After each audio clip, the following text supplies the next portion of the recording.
Today's video is going to be a little bit different. We're going to be basically not interviewing anybody today, but rather we're going to do a recording of a entrepreneurial session here at a mosque in Norcross, or Peachtree Corners, called Masjid Sumaya, with Ehab Jaleel, the founder of Amana Academy. And he goes over a couple of different interesting topics, which is, how do you just simply get started, right? And many people find that to be the hardest step when starting a business. Thank you so much for being here today. I'm so sorry for being late. I just came from a Fulton County Schools job fair, and there was a candidate standing in front of me that just kept asking questions and so forth, and I was like, I gotta go, I gotta get out of here. So I came from Alpharetta High School, so I really sorry about that. So thank you so much for inviting me to be a speaker today. I'm not an expert in entrepreneurialism or anything like that. I do feel like I have an entrepreneurial spirit, and so I'm going to talk a little bit about that today. When I was asked what topic do you want to talk about, immediately I knew exactly what I was going to talk about, and you got so excited about it. And it is the power of just getting started. The power of just getting started. I've been involved in a lot of different initiatives, alhamdulillah, over the years, all the way back to when I was in college to, my professional life. And over again, what I see is people have a hesitancy in getting started. Just taking the first step to getting started. And so that's what I'm going to talk about today, and share just really a couple of stories with you, and go from there. All right. So I took on the topic, and of course, if you've ever given a speech, you have a topic in mind, but then you say, well, I need to research the topic that I'm going to talk about. And so I went ahead on the internet and just started to Google things like getting started and so forth, and I came across an article written by this gentleman, James Clear, and it says, getting started is more important than succeeding. This is something that is very ingrained in my heart, honestly. When we get started with any kind of initiative, I always think about, well, we may succeed, we may not succeed. It's okay. At least we gave it a try, right? And so we'll talk a little bit about some of the projects that I've worked on in the past. I'll give you an example. Those of you that I see some familiar faces here, in terms of the establishment of Amana Academy. Honestly, if we had known how much work it was going to be, the founders, we probably wouldn't have started. We would have said, this is way too hard, because there's all these governmental approvals that are required. There's a lot to it. It's now a $12 million organization with 120 employees. It's like a lot. And at the time, all we knew was, what's the next step right in front of us? And that is much easier to digest than thinking about the entire path. And there was a manager that I worked for in the past that gave me some advice along those lines that I'm gonna get into here in a second. All right. So in my research, I came across a Forbes article that said these are 10 different ways to succeed if you're going to be a first-time entrepreneur. Embracing economic uncertainty, preparing to fail, lean into your strengths, create a strong support system, avoid perfection, solve a problem, know your audience, start with a narrow focus, be ready to adapt and pivot, do something you truly love. I'm only going to focus on the orange ones today, so that in the interest of time, but also I think, any kind of advice that you get around entrepreneurship is going to be something similar to this set of ideals. All right, lean into your strengths. So this is who I am. in one slide. I'm a corporate guy that turned into an educator, a nonprofit leader.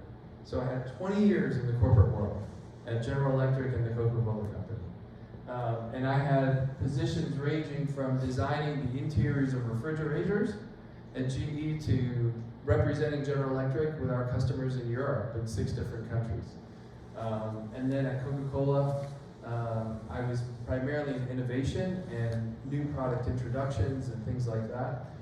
And then over the years, I gained different skills, whether it's in each of these roles, moving from one role to another within the company, or moving from corporate to nonprofit, there were transferable skills. Transferable skills. It's like a Venn diagram.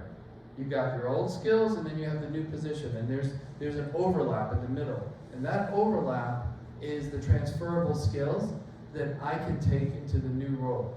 And you can do the same with a venture, like starting a school. I had enough background in nonprofit governance to understand how nonprofits work. And we had expertise from different backgrounds and so forth, which really helped out. The other thing I want to point out on this slide is right down there. It's 4 letters, ESTP. What do you think that is?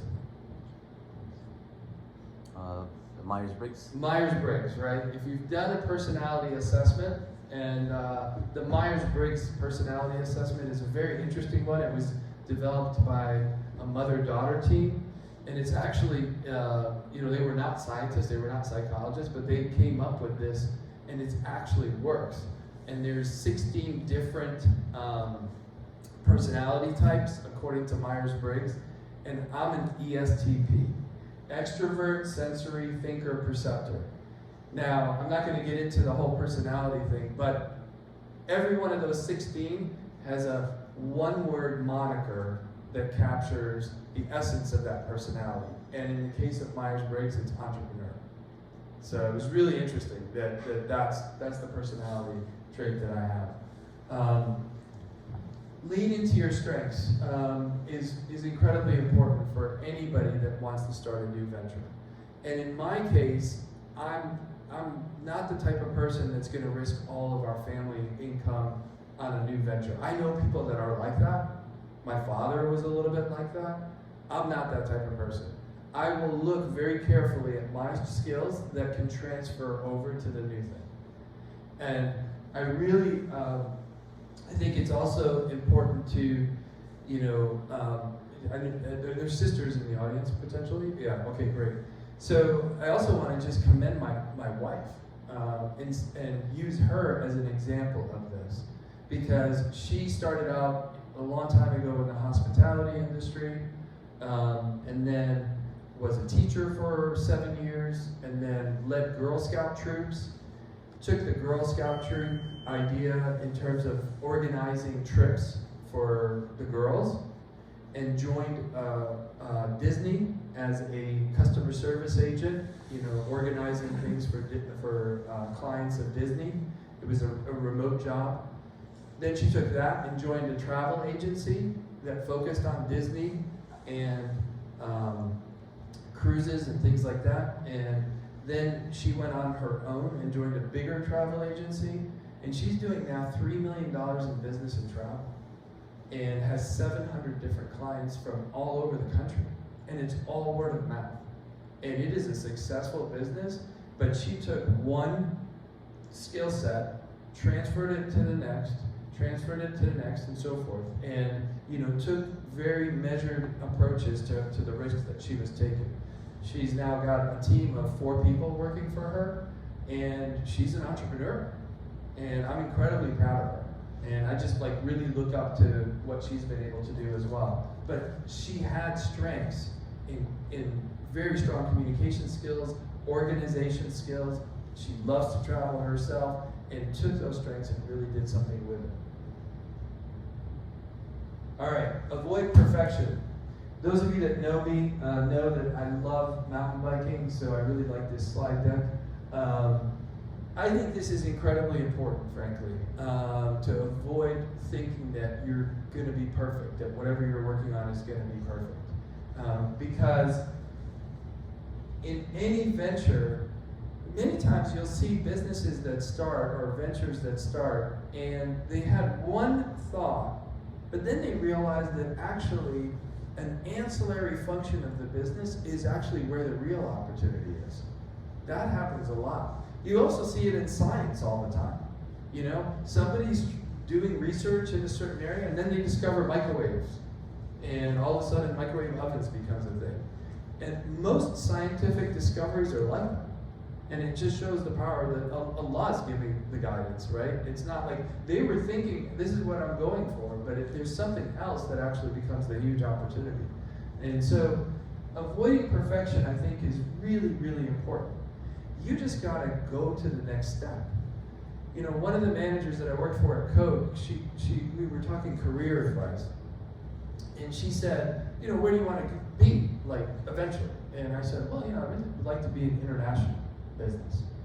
And she said, okay, now you draw a ladder or steps back from securing the job that you want. What's the step that looks like before that? I get the job offer. What's the step before that? I do the interview. What's the step before that? I apply for the job. You know, you see, keep going backwards. And she worked all the way back. I mean, it was just a short conversation, but all the way back to today. And she said, now, what's that first step look like? It's not that hard of a step. It's actually a very easy step to take. So you just have to take that first step. And then, what's the next step? And the next step, and the next step. So a lot of times we become paralyzed by thinking about what the final step looks like. And how am I going to get there? But if you actually work your way back to where you are today in that first step, it's not that hard to get started. And that's the thing that I think is the gist of this conversation. So avoiding perfection. Just a question. About restriction, is it like about product as well? About what? Product. About products, yes, absolutely. So, you know, this is it's a great point. So when I was working at Coca-Cola, I don't know if you've ever seen these machines where you could mix the drinks. They call it freestyle. They have them in movie theaters and things like that. I worked on the machine that was the proof of concept for that. It was called iFountain. And alhamdulillah, I got 2 US patents working on that product. And that machine, when we tried it in the marketplace, actually failed. Right? It was like, this is not commercially viable. You know, and it really had to, if you're a scientist, you know about capillary action. It was like, how do you ensure that you don't get any mixing from one drink concentrate to the other? And so it was new technology for how you can, you know, it kind of sucks up the old drink so that you don't mix the two together. So, and if you know Bassem Fakhouri, he and I actually worked together at Coke at the same time, and we were working on that. So what I wanted to say is that sometimes you fail. You know, it was a big project. We spent a lot of money, but it failed, but it had enough learnings for a new project that became freestyle later on. And so avoiding perfection is you have to be able to take those risks, because you're going to learn something from that experience. And it doesn't have to be perfect at first. The next is solve a problem. We talked about the first step being easy. Sometimes people ask me, you know, how you get involved in a lot of startups, and mostly they're nonprofits. Frankly, I love starting nonprofits. I learned a really valuable lesson joining my 4th grade daughter, my oldest daughter Asya, when she was in 4th grade. We went to Philadelphia on a field trip to study the American Revolution. And one of the things that we did was go into a museum about Benjamin Franklin. There's like this huge museum. It's almost all dedicated to him in Philadelphia. And one of the things that I realized that I didn't know about Ben Franklin was that he started hundreds of organizations, and including Harvard University. And, you know, I mean, we're not here to talk about Ben Franklin, but he was involved in creating institutions and societies and think tanks and different types of, organizations. And so I really became very inspired by that, because I think in the Muslim community, we're early in our establishment in the United States, so we have to have institutions, all kinds of different institutions. The latest one that, alhamdulillah, I've been involved in is called the Crescent Club. And it is a new organization that is basically like a Rotary Club. Like, the Americans have a lot of these things called, different localities called Rotary Clubs, but it's for Muslims. And it's just more of a think tank, more of a, like, you know, what can we do to help the Atlanta community, you know, grow and so forth. And based on different people's experience and so forth. So, solving a problem is really important in any new business. So my wife's business was solving a problem for Muslims that want to travel overseas or here domestically, but don't want to compromise on their faith. They don't want to compromise in terms of their ideals. They want to go to the same places that non-Muslims go to, but they want halal meat.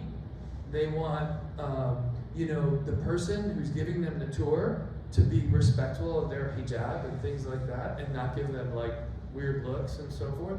They don't want to compromise. And she's really latched onto this idea that we don't have to compromise. We can go to the same places that everybody else goes to. And so she's solving a problem. She makes that happen for people.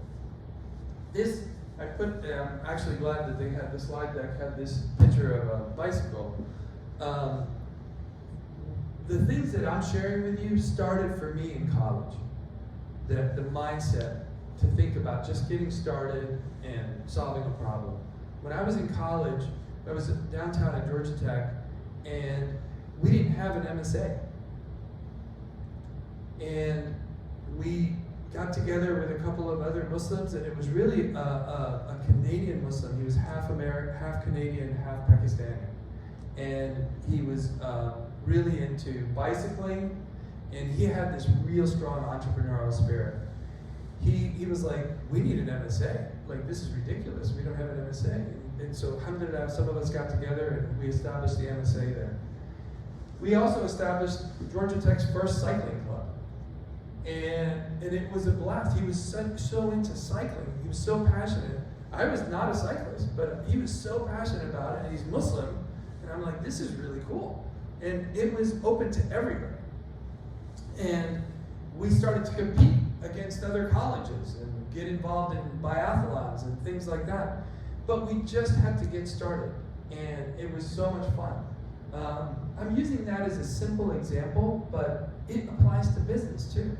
It applies to any kind of new nonprofit that you want to get started with. Alhamdulillah, I was involved with the group that started RCM, started Roswell Community Masjid. It was like, the masjid, RCNF, was too far for us to get to.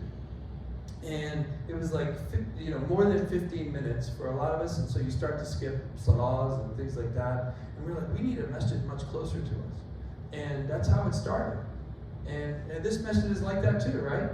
People are like, there's a need in this area.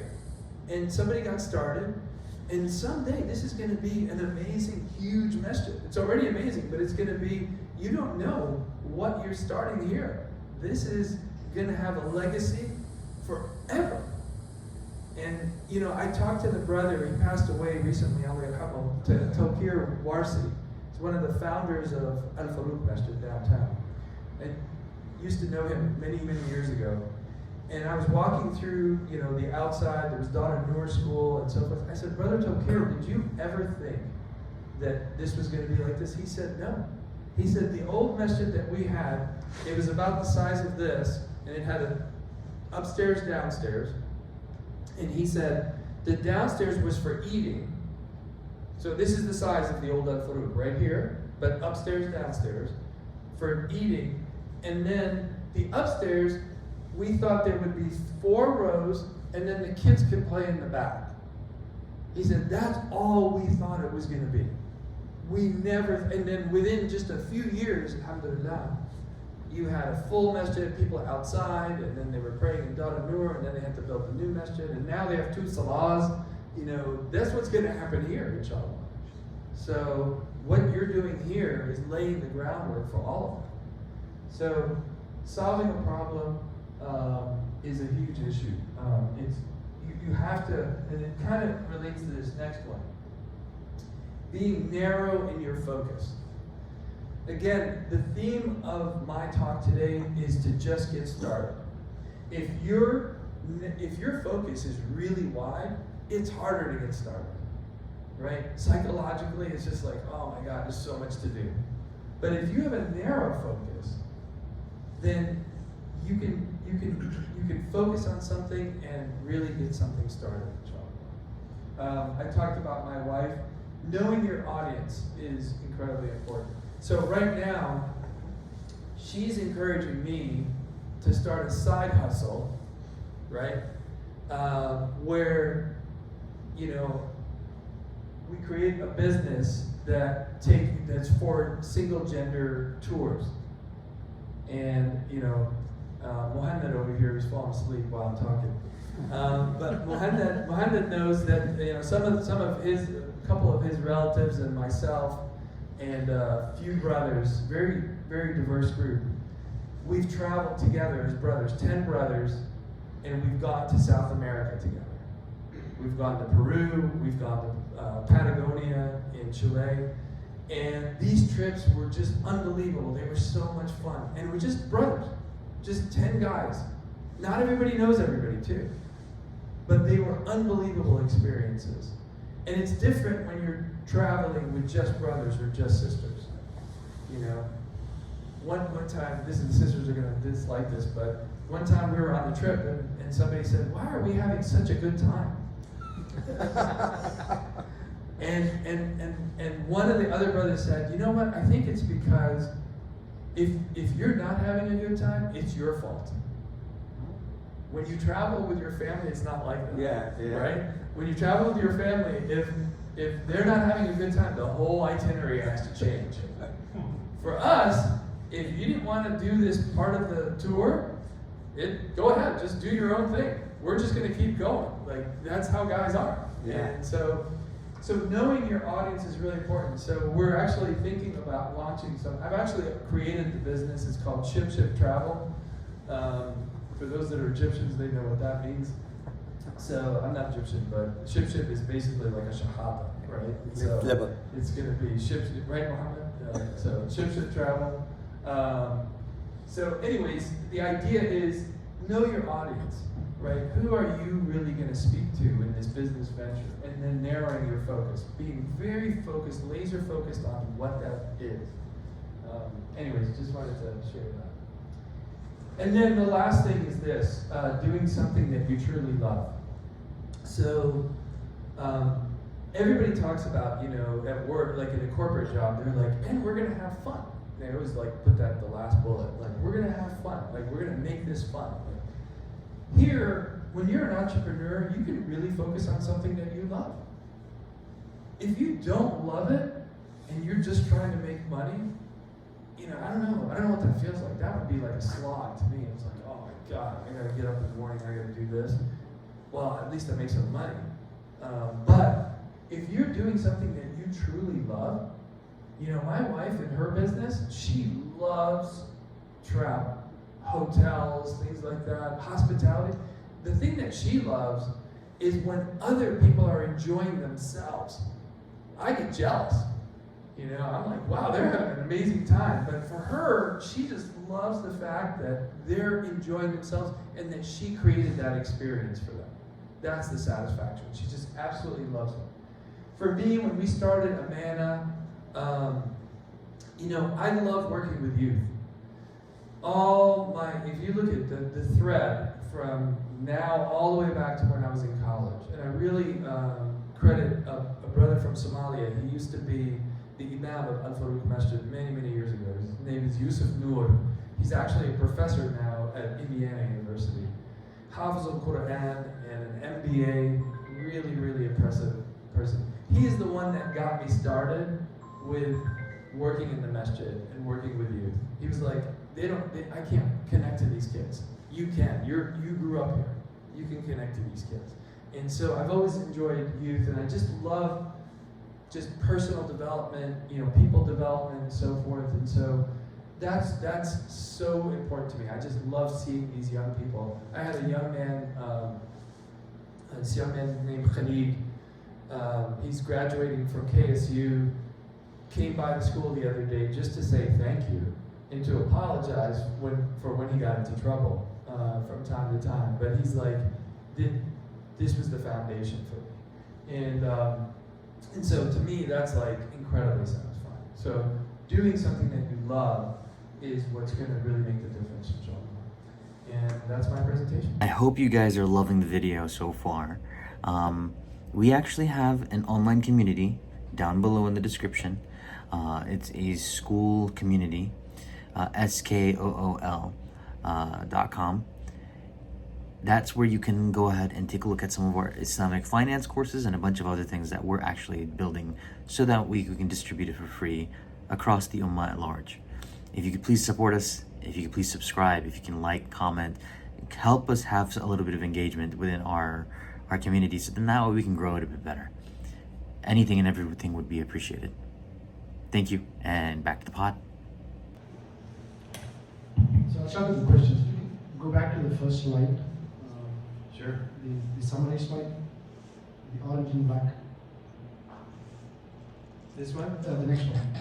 Yeah, so you're saying that, is it right of, my take on that is, you are stopping yourself from taking the first step because of one of these 5 orange reasons? You don't have that? No. What I'm saying is that in terms of, every one of these is connected somehow to the idea of getting started. The reason that I wanted to focus on these things is because I think sometimes, if I'm seeking perfection, then, it's kind of the 80-20 rule, right? 80% good enough, get started. And so if I'm seeking perfection, that's going to prevent me from even getting started. It's paralyzing, right? If I try to do something that's outside of my strengths, then, it's again paralyzing. Starting with a very wide focus, it's just overwhelming. And so you don't get started. You don't get moving and so forth. So yeah, I just wanted to focus on these because maybe I had a little bit more stories around them than some of the others. So sorry if that was confusing. Anyone else have questions? I liked your slide about what your strengths were, and then how you kind of moved that into a nonprofit. If you don't mind, kind of telling a little bit more on how you made that, like what made you go from that corporate guy to that nonprofit leader, or what enabled you to make that jump? Yeah, so that jump was a 6-month process. So it was a lot of cajoling from other people, and the realization that you get into your corporate career and you start to plateau. And my wife said something very profound to me. She said, "You're selling sugar water. Here, you could be doing something that's going to impact the lives of other people." Now, of course, I can still say that in the corporate world too, that I'm impacting people and so forth. I'm growing and whatever. But here, it was an opportunity for me to really make a difference. And you just reach a point in your life sometimes where you're like, you know what? I need to have more purpose. Nowadays, people are talking about that much more openly than 20 years ago. It's a very different world in terms of how people are looking at their careers now than they did before. So purpose is a very important thing. And purpose, they define it as when your passions intersect with your strengths. And so my passions were very much around youth development, but in terms of strengths, I had a lot of background in terms of just people management, marketing, organizational management, those kinds of things. And so I was able to really parlay that here. I'm not a career educator, but I can hire really good career educators. That's the key. And so you look at anybody, the head of the Coca-Cola company, when I started there, was a guy named Roberto Goizueta. He was a chemist. He started out as a chemist in the company. You know, no MBA, no nothing. Chemist. You know, a lot of CEOs, by the way, are chemical engineers because chemical engineers have to understand systems. And that's what a corporation is, it's a system. And so it was enough skills, and I understood governance. Nonprofit governance is really important to you know, I always tell people, get involved in a nonprofit board before you lead a nonprofit, so that you understand the governance piece. Because it's really, like in the case of Amana, we have 2 schools, the board is what holds the charters with our authorizers, not me. So the board is very important. So understanding my relationship with the board is very important. And I'm sure the masjid probably has a board here too. But governance in nonprofits is that's how nonprofits fail or succeed. It's governance. And it's even that for the corporate world too, many times. Thank you. Another question? Sisters have a question? Does any sisters have any questions for Brother Ehab?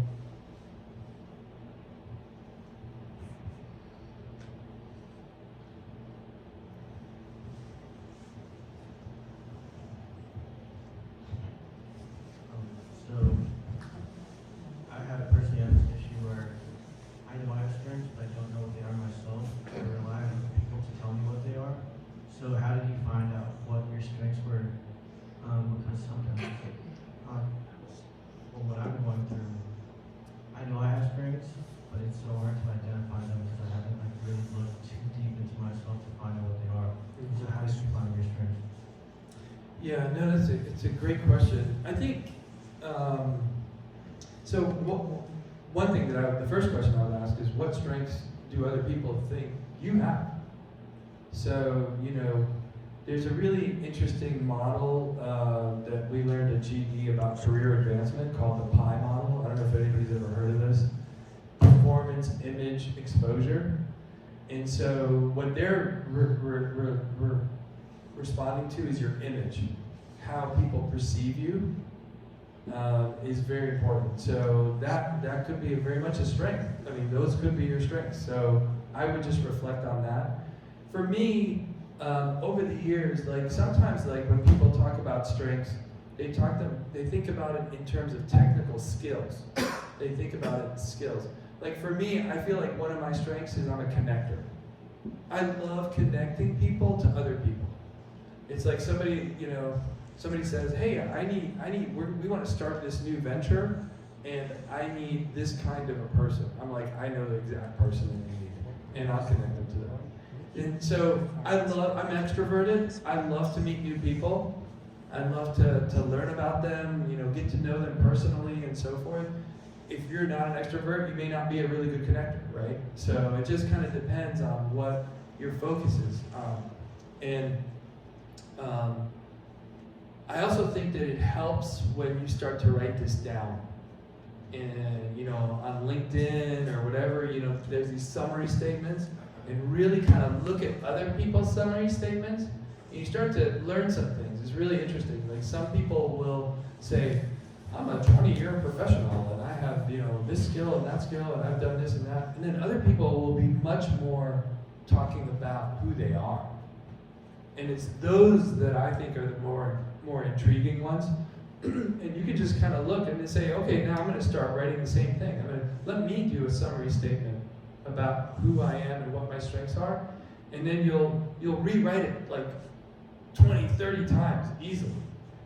And then if you look at other people's and you're like, oh, that's an interesting one. Wow, he captured something really interesting there. So that's what I would do, because that helps you reflect on your own strengths. Yeah, thank you. I think that it made me understand that maybe it comes from a much deeper issue of like self-confidence.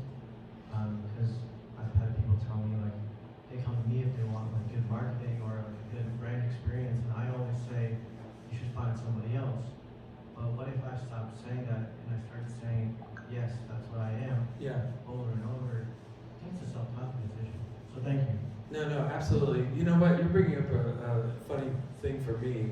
So I don't really believe in New Year's resolutions, but sometimes like I'll play with one. So last year, my New Year's resolution, my theme for the year is why not?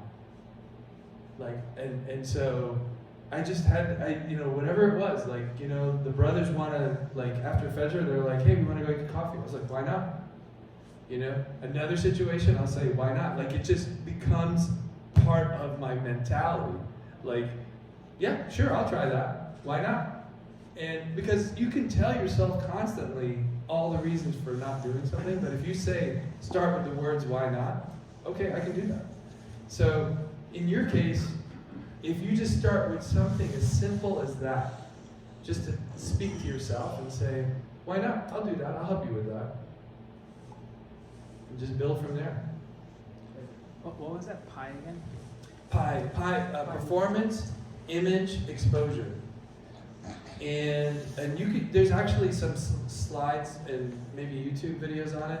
What's fascinating about it is performance is the smallest slice of the pie for career advancement. People think, I'm a fantastic engineer, therefore I'm going to advance faster than the guy who's not a fantastic engineer. And he's totally wrong.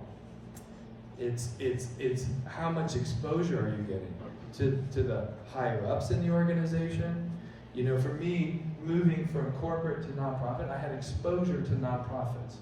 I served on boards, so I had some exposure. My wife was a teacher. I had exposure to the education realm. And then image is what people start to perceive you as.